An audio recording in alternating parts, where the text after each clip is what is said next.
এই শব্দ দূষণ সংক্রান্ত আইন মানছেন না, যারা বড় বড় সাউন্ড বক্স লাগিয়ে অন্যান্য যারা ভাই বোনেরা এসেছেন এখানে বেড়াতে, এখানে প্রকৃতিকে উপভোগ করতে, তাদের বিরক্ত করছেন।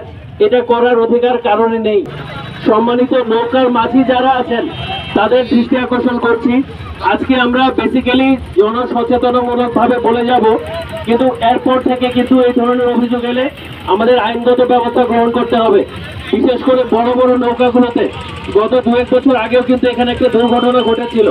সুতরাং আমরা এখানে একেবারেই নির্দিষ্ট করে বলতে চাই যে যারা এই শব্দ দূষণ সংক্রান্ত আইন মানছেন না, যারা বড় বড় সাউন্ড বক্স লাগিয়ে অন্যান্য যারা ভাই বোনেরা এসেছেন এখানে বেড়াতে, এখানে প্রকৃতিকে উপভোগ করতে, তাদের বিরক্ত করছেন।